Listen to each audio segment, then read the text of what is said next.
Welcome back to Mayo Clinic Radio. I'm Dr. Tom Shives. And I'm Tracy McCrae. This weekend brings an end to National Women's Health Week, an observance led by the United States Department of Health and Human Services Office of Women's Health. Did you know there was such a thing? I did not. You do now. Well, the goal of Women's Health Week is to encourage women to make their health a priority. Now, while some of the themes stay the same throughout life, you know the drill. You got to eat right and you got to exercise. There are some new concerns that arise for women as they get older. You don't say. Well, now we'll find out. The focus of this year's Women's Health Week has been your health at every age. A look at women's health needs through each decade of life. And here to discuss from the Mayo Clinic Women's Health Clinic is internal medicine specialist Dr. Jacqueline Thielen. Welcome to the program. It's good to see you again, Dr. Thielen. Thank you. It's my pleasure to be here today. Oh, Dr. Thielen, nice to have you here. I thought women were pretty good at taking care of themselves. Why do we have to have a National Women's Health Observance Week? I mean, at least compared to men, aren't they? I would make the suggestion that men take care of themselves because their women are taking care of them too. Everybody needs to take care. Women to do everything, don't you? Why do women need to be reminded to take care of your health if we are pretty good at doing it? I think overall, for most women, we sort of forget because we are caregivers as a rule. Not every woman, but as a rule, we're always thinking about everybody else's needs. And so ours, we know we're supposed to, but in terms of the list of priority, it's a little bit farther down the list. All right, let's talk about some priorities.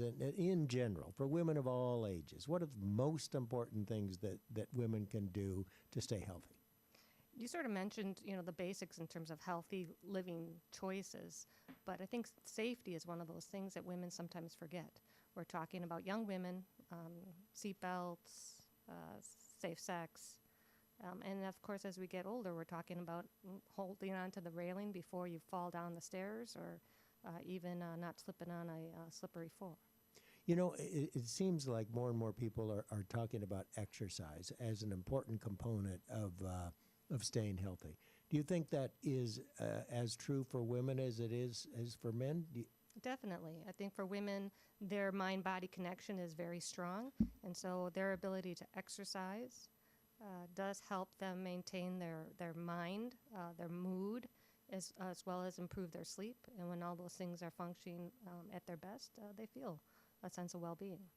Well, let's go through some of the decades here, and start with the 20s. And as the 20s, that's often about you've got a new job, you've got early relationships, so you're thinking about stress management as well as, of course, safe sex practices, concerned about avoiding an increased risk of sexually transmitted infections, those kinds of things. Significant increase in the number of sexually transmitted diseases or infections recently, right? Yes, there has been. I think, again, in the 1980s, when HIV were a little bit more conversation about that, people talked more about sexual infections, and we sort of forgot. And that younger generation now is having to relearn some of the lessons that us older people sort of remember. It used to be that a lot of the women were having their babies, and so pregnancy was a big thing for the 20s, and now it's more to the 30s and 40s. Correct. It's been a little bit delayed. So the 20s, it's really about safe sex.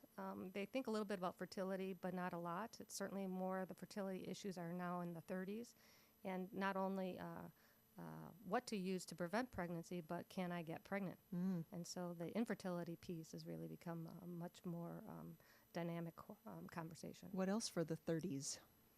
I would say for the 30s, again, it's screening. PAP tests, we certainly have added HPV screening to women who are 30 and older. And how do you do that? That's done through a regular PAP exam. So instead of using the slides that we used to use, we have liquid, and the liquid that can be obtained from swabbing the cervix can be then used to actually look at under the microscope as well as to do HPV testing with. Human papillomavirus, and important to know if you have that, correct? Correct, because we recognize that your cervical cancer risk increases if you've been exposed to certain types of the HPV virus. All right. What about the 40s? Well, 40s, then we're, of course, starting to think about our hearts a little bit more as well as our brains. And so cardiovascular things like hypertension, lipid life, making those healthy lifestyle choices become more of an issue. breast cancer screening should begin when? Generally speaking, we say it should begin at age 40. Whether or not to do an annual imaging study is the controversy, and that seems to be a moving target with all the different guidelines that seem to come out every year. But generally speaking, the Mayo Clinic, we do recommend annual screening starting at age 40, With or without a positive family history? with or without. Either way. I Okay. think it's important that women recognize that they're female and they have breasts, so they are at risk for breast cancer. What Just about like men and a prostate, huh? Yep. exactly perimenopause for my fellow 40-year-olds? Going out of the 40s and into the 40s, that's when perimenopause happens, or not? I would say yes. On average, the age is 51, 52, but we have to get there sometime, and the average, we say now, the average transition takes about 7 years. So it's got to start somewhere, so it probably starts in our 40s and progresses through. Are we at the 50s yet? We are now. All right. We're not gonna mention anything more about perimenopause. Oh, we're still on perimenopause. No, that drags on forever, Because I doesn't want it? to get to menopause, and Yeah. that's 50s. Yes, and we're talking hot flashes, night sweats, sleep disruption, vaginal dryness. I just had someone in my office complain about the wrinkles and the dry skin, of course. And of course, there's always controversy as to what to do to manage those symptoms. A lot of this is the man's fault. We don't want to it's forget not. that. Stop it. And it's not all the hormonal loss fault either, but yes, hormones does, or the loss of hormones does make a difference. Yeah, well, I'm It's sure not in our that's right. heads. Yeah, and it's a gradual decrease in hormones over time, starting around 40. Is that what they call it, perimenopause? Well, it can be gradual, but it can be sudden for others as well. So again, it's an individualized journey. Everyone, a journey. Yes. I'm going to try not to punch you in the arm for saying that. All right, Anything else in the 50s that we colon have to cancer. talk about? Yes, and Okay. as he's right, colon cancer is really an important part, and screening should start at age 50. Sooner, however, if there's a family history. All right, back to you, Tracy. The We're almost to menopause, 60s. aren't we? What no, about the yeah. 60s? 60s, we're talking about chronic illnesses now. So generally speaking, you're observing what the woman has done over her lifetime, and you're trying to optimize the situation with her chronic illness. And of course, we don't want to forget sex. And so sex is important whether or not you're 20 or 60 or beyond. So, we want to make sure those vaginas are quite lubricated as well as that the libido is still working. I think I heard or read somewhere that your age at 65 is a great indicator of whether you're going to, or whether maybe you'll even want to make it into your 90s.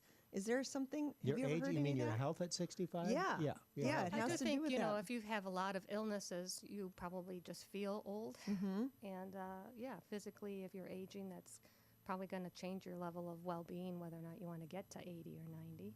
Well, and if you are 65, healthy or not, on average, a woman is going to live till they're 86 or 87, I think. A man till they're 84. Correct. So, Of course, we So will let's live talk longer. about those 70s and 80s. Again, it's about living life happily. I think those who do not stress the small things tend to do better.